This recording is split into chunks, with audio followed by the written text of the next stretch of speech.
Hello, everyone. Hello, hello, loud, happy room. My name is Kate Becker. I'm the director of the Office of Film and Music. We are thrilled to have you here tonight, and I am not surprised that the room is filled beyond capacity for Liza Keckler. Liza is the VP of Development from Screaming Flea Productions. She has been producing nonfiction content for 15 years, and I am going to hand the mic to her, and she can tell you more about that. Thank you, Liza. Thank you, Kate. Thanks, everyone. My apologies, I'm not texting or anything. I have my notes on my phone. I printed them out and left them on the printer. So thank you guys all for coming out tonight. I hope that I can help share a little bit of my experience pitching, and that can sort of help inform you with, you can translate that into your pitching efforts. I put together a little presentation. I've got a tape to introduce Screaming Flea and what we do, and then a little PowerPoint to walk through a few points, and then Screaming Flea has been doing nonfiction programming for 15, 16 years. What that means for us is unscripted or factual programming, mostly for cable networks. We do any genre of reality, documentary. We did Hoarders on A&E. That's probably our biggest known hit.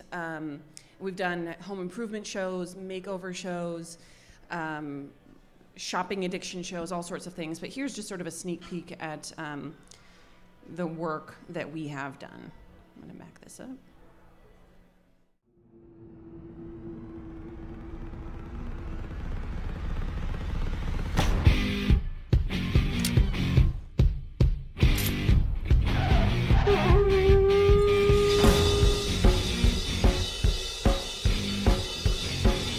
Toothbrush. Oh, that's a big one. This is working out. This is working out, man. They want it super slick and like sexy and just boom. Damn, that was cool. There are sledgehammers in my house right now.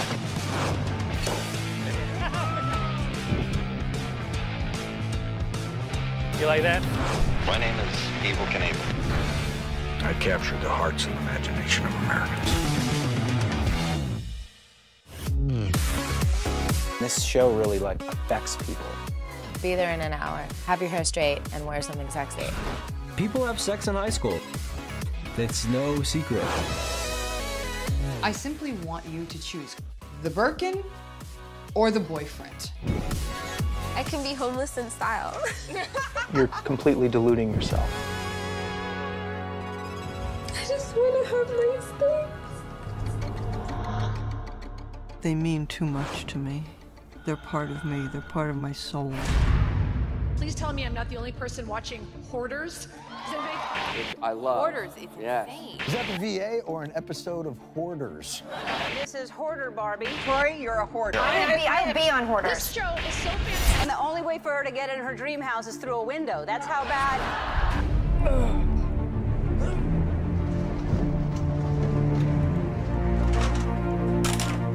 This is the worst hoard I've ever seen. Dolls. I wanted dolls. It's not garbage.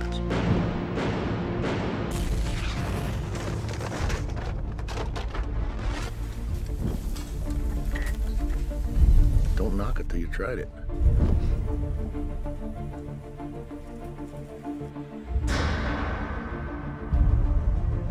I didn't realize what was going on behind closed doors.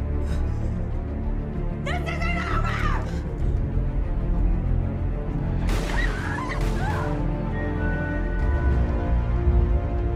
Jonestown for me was really, I was in the belly of hell. I didn't think I was gonna make it out. Polygamy breeds two things, victims and abusers. If Ruth doesn't leave Colorado City, they're going to kill her. Let's go get her. Oh, yeah. I've had 3 of my safe houses firebombed. Could they kill me? Absolutely. Will I care? I'll be dead.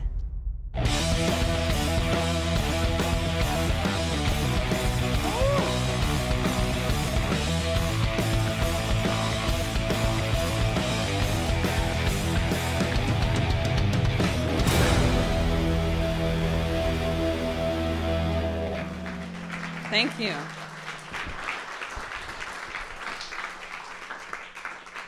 So that's the company sizzle reel that I use to take out and introduce new buyers, new clients to the work that we do. And we put a lot of time and energy into putting those sizzles together so that it really communicates specific things, the range of products that we make, the different kinds of storytelling we can do, and that we know how to tell a story in a really quick, effective, and exciting way. So that kind of brings me to, doggone it.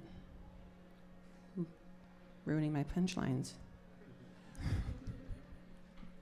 Okay, the art of the pitch. Now this is a tricky thing because every pitch is different, every person who's pitching is different. So I tried to put together like 13 different things that I think are important, and I try to keep in mind every time I take a new project out. And the first thing is I've got to have confidence, and I'm doing this fun motivational poster version of a slideshow, which is a little cheesy, but it's really true. You have to be confident. You have to care about the project that you are taking out there and you're trying to sell. Because if you don't care about it, nobody else is going to care at all. And so you have to feel really strongly that this is a story that needs to be told, a subject that people are going to care about, and something that you really, really believe in. And with that, you have to have passion. My boss, the guy who started the company, his name is Matt Chan, with 4 other partners as well, but he was sort of known for this horrible, horrible quote, "Your shit and your ideas are shit." And that really, that really like rings true to me every time I go in to pitch an idea now, because you have this attitude of somebody is looking at you across the table and they're just like, why are you wasting my time? So you have to be so passionate about the project that you're working on and you're selling to them. You have to care about it 200% to get them invested 80% caring. So your passion has to really show through. And then with every single meeting you take, what are your goals out of that?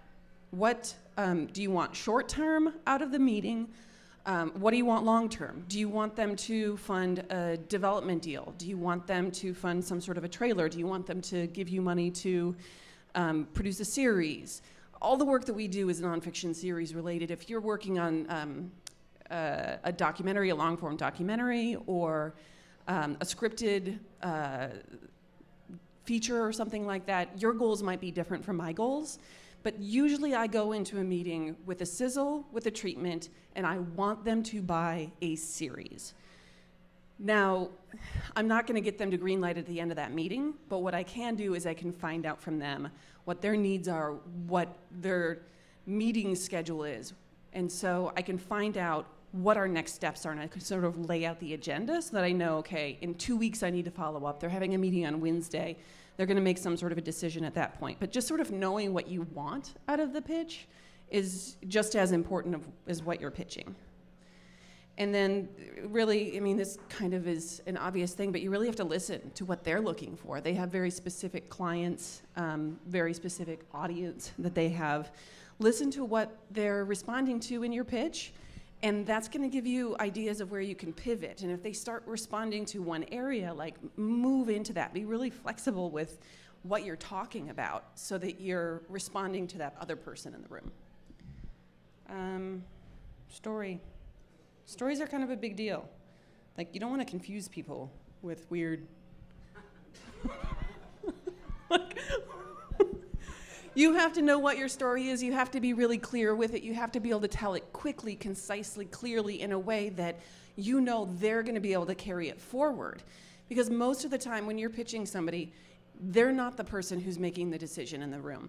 They have to take it up to their superior, and then it has to go to the committee meeting, and it has to go to this other meeting.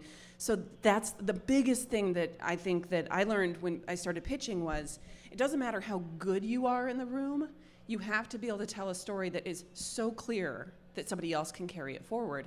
which is why everybody talks about like elevator pitches. What can you say in 30 seconds that somebody's going to be able to get really, really quickly? And the next thing, with story, you've got to know who your audience is. In cable television, we deal with a lot of different kinds of buyers. There's Discovery Channel, History Channel, Oxygen, Smithsonian Channel. There's all of these different buyers, and they're all kind of like carving out this little tiny slice of the audience pie. They know exactly who they're talking to. So you need to know who they're talking to and really who they're selling to, so that you can make sure that your story is framed in the right way for that audience. Hoarders on A&E is going to be very different than Hoarders on Oxygen. And that's an important distinction to make. So know who you're trying to talk to and give them what they want. But at the same time, you have to surprise them. This is a really important part. And I don't think it can be emphasized enough. In factual programming, we deal with a lot of tropes, a lot of things that can become tired cliches really, really quickly. It's like, you know, the hillbilly who lives down the road and they do whatever it is they do. You tap into those kinds of stereotypes so you can quickly, efficiently, effectively sort of deliver a story to people. But how is it different? How is Teresa Caputo on Long Island Medium working in a way? But if you plug any other person into that show, and it's because she's like this bonkers Long Island mom with long nails and a crazy haircut, and she's a medium, and she's not what you expect from a psychic medium. She doesn't have a headscarf on and a crystal ball. She doesn't take herself too seriously. So finding a way to deliver what is expected, while at the same time offering up some sort of surprising, unexpected thing is really important. And then the materials. This is where I spend a lot of my time, because I know that when I'm pitching, what happens in the room does sort of stay in the room, and so what goes on, what lives on and goes up to the buyers depends on what you give them, what solid materials you give them. And this is, I'm going to show you a sizzle that we cut about a year and a half ago. And this went on to become a show on the National Geographic channel called The Legend of McDodge. And this was the original sizzle that we cut to sell the series.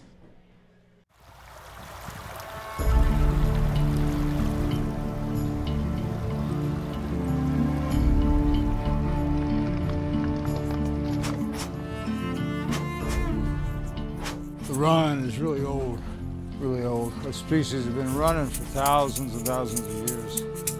It's a great healer for our times. And when you run, you can hit the trance, then you begin to dance.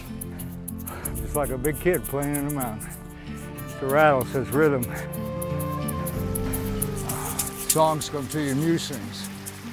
Mine is the whole. Gives me teachings. The place I run. Smell that? Comes from the mountain and flows with the sun. I just took a piss there.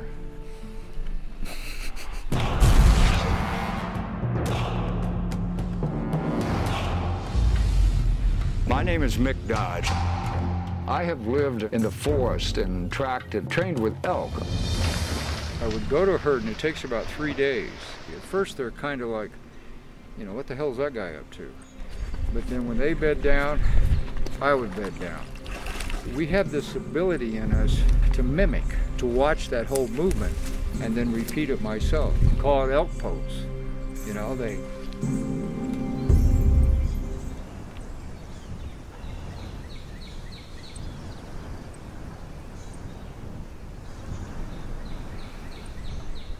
they're gestures.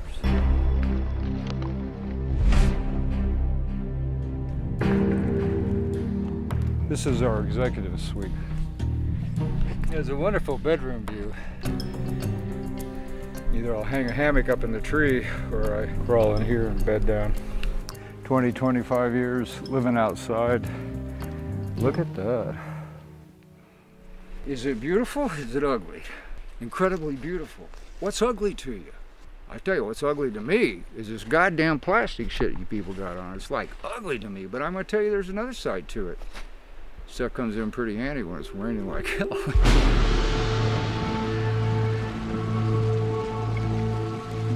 This is barefoot. And the way to remove the head. My God, that's how you do that. You know, Neanderthal had huge jaws, right? And it was to hold a big grin. Because they're free. Yeah, they're always running around smiling, man, just living off the land.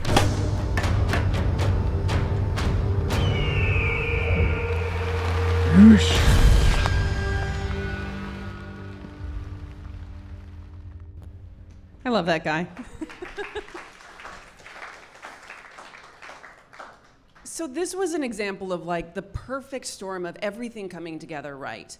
We were actually introduced to Mick by a local producer, two women who run a company called Interchange Media Arts. And they found Mick and they thought, this guy's fantastic. He really should have his own TV show. They came to us and said, hey, you guys make TV shows. What do you think we should do? We went out, we met him, we went out, we shot with him and shot with him and shot with him and developed this sizzle, put together paper materials to take out to pitch.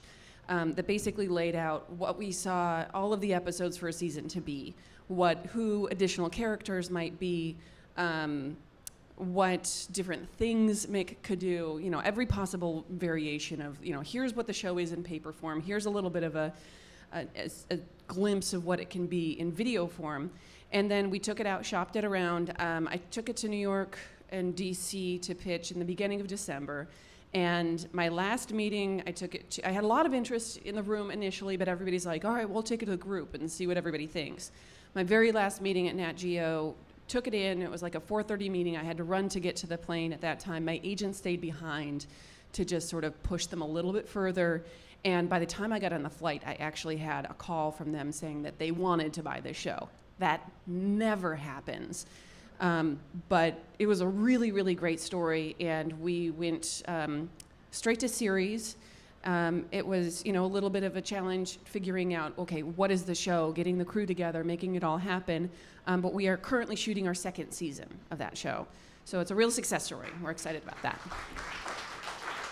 Thanks. So going back to your shit and your ideas are shit. Usually that doesn't happen, but when it does, or what usually happens is somebody will look at your materials and really tell you why it's wrong for them and how horrible everything is.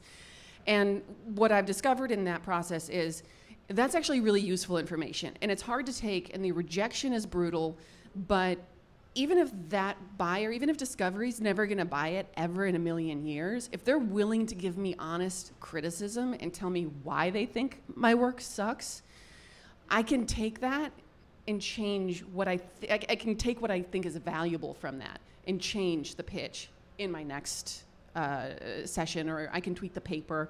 And we're in the middle of that right now. We have 3 different projects where I've just gotten tons of rejection, and I stopped pitching it after that first little bit of rejection because I was like, okay, clearly they're not getting it. Clearly I'm not communicating. This isn't their fault, it's my fault. I need to listen and change it. And with that, you know, being flexible to, can you change the project to be more of what they want? It often can work if you're going in with something and you can be flexible, you can change it, you can focus it in different ways. Hoarders originally was an docu-soap about a crime scene cleanup company. So do you remember Sunshine Cleaning? It was kind of like that. So it started off, and we actually piloted it for Biography as a crime scene cleanup show. We sat and we sat and we sat and we waited for crime scenes. They never happened, but then some hoarding cleanups came, so we ended up shooting the pilot on that, and it was kind of this lighthearted occupational comedy. It didn't work. But then we said, okay, what can we do? And we spun the perspective and said, what if we tell the story of the hoarders themselves? Did a second pilot, and it worked that way. So just being flexible and saying, okay, how can you skin this cat a little bit differently? That being said, you have to be honest. If you're pitching a show about a family of psychics, You probably can't say, yeah, they can be hairstylists instead because you want a hairstyling show. Like, be honest with what you can deliver, with the story, how far the story can stretch, because it's not going to do you any good if you just sell a bag of goods that you can't deliver on. That's just, it sucks. You have to want it more than anybody else. That's the biggest thing, like your passion and your desire to make this happen. It's the community of buyers, everybody who's going to give you money to do a show, they are all just covering their ass. It's a room full of Dr. No's. They don't want to greenlight your project. So the only way it's going to happen is if you push and push and push, and not in like a pushy jerky way, but like have the desire, know that this is a story that needs to be told and that you're the right one to tell it. Leave behinds, that stuff. Give them the tape, give them the paper, give them all that stuff so that they can pitch your project to their boss with the same passion, enthusiasm, and tools that you have, and that just because you can't guarantee that they're going to do it justice if they're talking about that project. Let me just see if I'm missing. Oh yeah, desire. You have to want it bad enough because the cutthroat competition is out there. There's like a million other people whose ideas are better than you and know people and whose uncle works for somebody or something like that. So just, that's fine. Just get over it and like stay true to the work, stay your course, and if somebody else has the same idea as you, they probably do, but you're gonna do it better.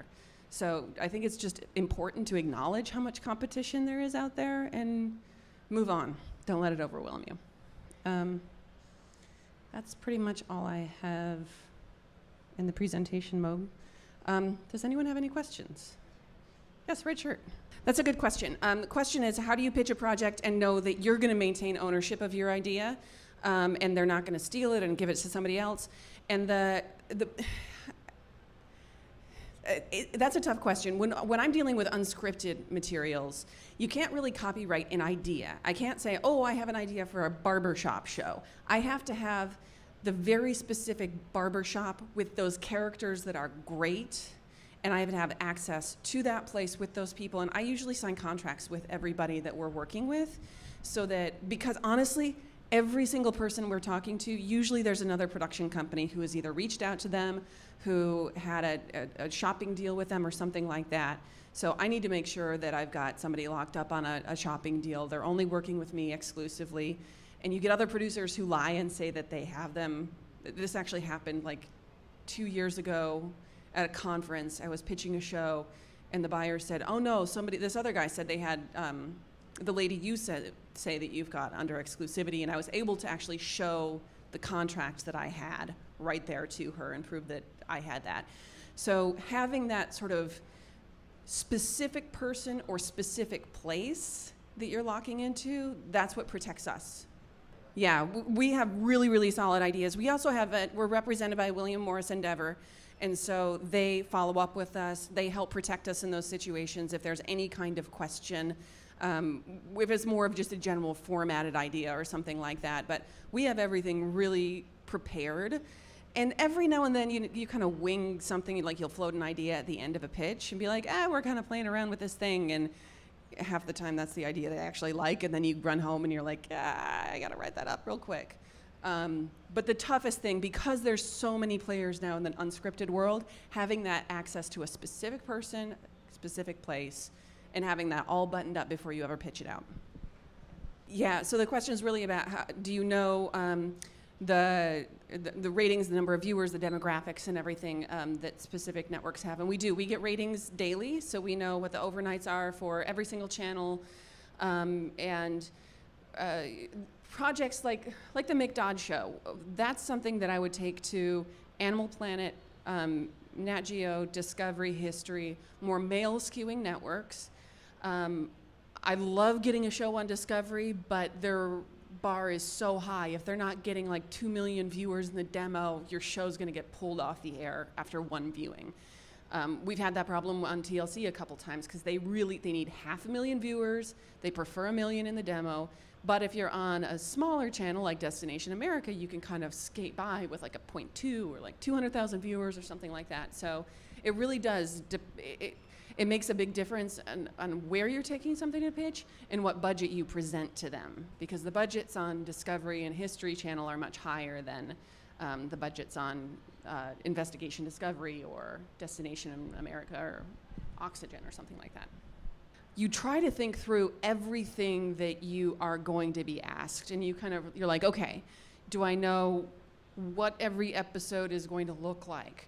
Do I know who the people are going to be talking to and interacting with, who all the secondary characters are? But they always come up with some weird, random question that I never thought of.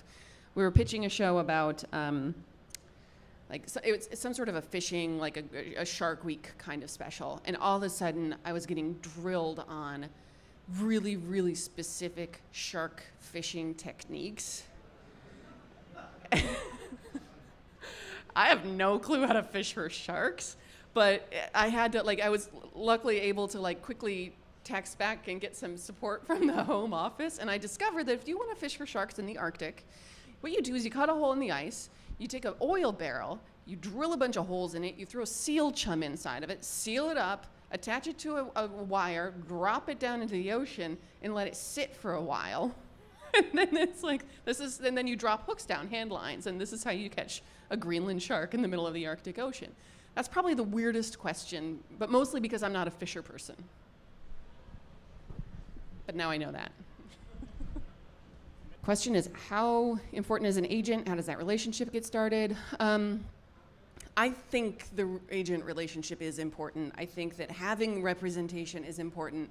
The benefits that Screaming Flea at least gets from that agency representation is they access to buyers. They know who is really actively working at all of the different networks, who is having success and really has the juice to get a project through a network, who's on their way out. They kind of have all of that intel of the landscape of the networks. They also know what else is being pitched. They know they represent other people. We don't like to talk about it, but they do have other clients.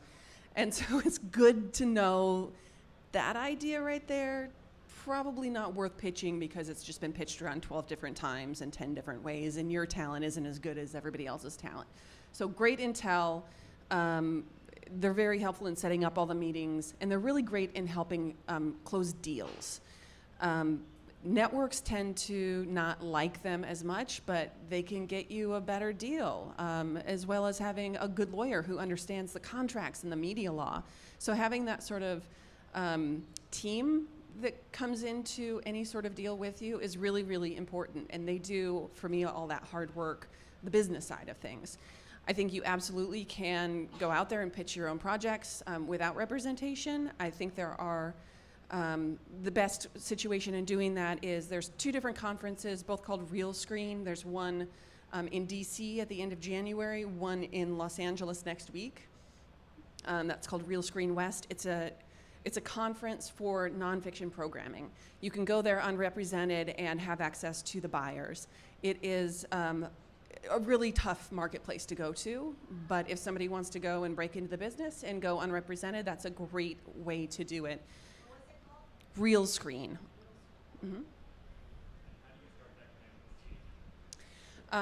Usually an agent will talk to you once you have a deal with a network. It's chicken and egg. It's really, really tough. If you have a great project, great talent, and you haven't sold it quite yet, you could perhaps go in with find an agent that way. There's smaller agencies, smaller boutique agencies you could approach, but they're just as tough to court sometimes as the buyers.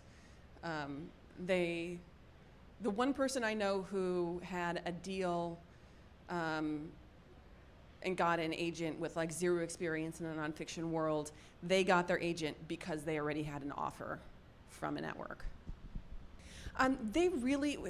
We worked with them initially when we were setting up the project, but really they facilitated an introduction and they received passive income from the project. The tricky thing is most of the time whenever these shows get staffed up, the network takes over. You have a showrunner who comes on. The industry trends right now is to have a sort of a showrunner who is usually from Los Angeles come up and staff up the show and run it in the way that they feel like they need to. And the guy who's running that show, he's actually an employee of Nat Geo, and so their involvement, they haven't been there on the day-to-day, but it's a great way for them to get some passive income. They get, their company is getting a producer credit. Yeah, so they're building their resume, they're getting money, but they do have a production company here. They do corporate videos. I try to set really, really clear follow-ups, like, okay, I'm gonna check back in with you on Thursday next week and follow up. We have a project right now that we've been pitching out. We have a network who is, it's a weird project because it's kind of male skewing, but it could go more female skewing, so I'm pitching it to both male and female networks. I have a female network that's really interested, but they know that it's not quite right for their audience and it would have to change for them. So I'm just constantly sort of pinging her and saying, hey, what can I help you with? What can I do to help you move this forward? When's your next deadline? Can I write up this thing? So it's just a constant kind of follow-up. Oh, I'm pitching it everywhere, simultaneously. Yeah, nobody gets special treatment, but it is like water torture because it's just constant follow-up, follow-up, follow-up. Yeah. The question really is, how do you pitch yourself to the character to get them to sign an exclusivity with you so that then you can create materials and pitch it out? And it's all just building a relationship with them. Sitting down with them, spending time with them, getting to know them, finding out what's important to them, what is the story, what is it they want to say, how can you stand out and be different from any other person who's chasing them. A lot of times we have success in securing characters because we have a track record. Maybe they like a show that we did before, they see that we have a long slate of programs. Other times they want to work with us. They've been, this is a terrible story, but I'm going to tell it. There's this place in New York. It's this really cool place. We're in the midst of talking to them, trying to secure them for a deal. I'm not going to tell you who they are, but they've been courted by a lot of LA companies and a lot of New York companies right now. And so we called last week to follow up and say, hey guys, we would love to make this happen. How can we make it happen? And the guy was like, my God, you guys are so refreshing. You're just like normal people. This LA guy called last week and he literally offered to bring escorts over and told me I could take 2 of them home if I wanted to.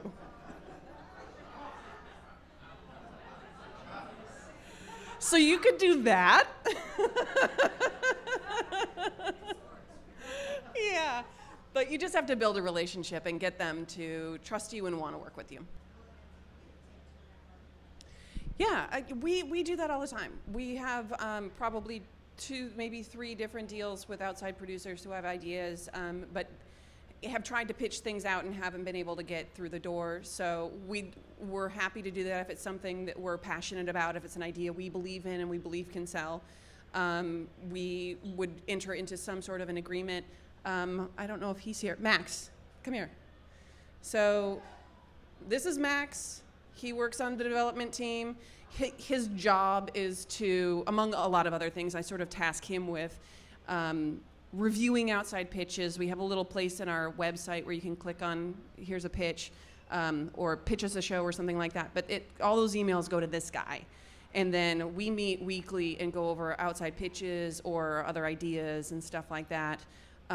So if you wanted to work with us and pitch a show out, we're happy to do that.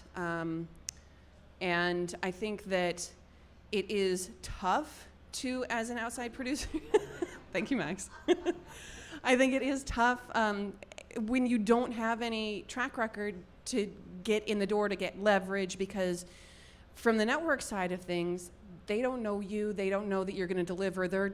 They've got $1 million they're going to give to you. How can they guarantee that they're going to get something for that money?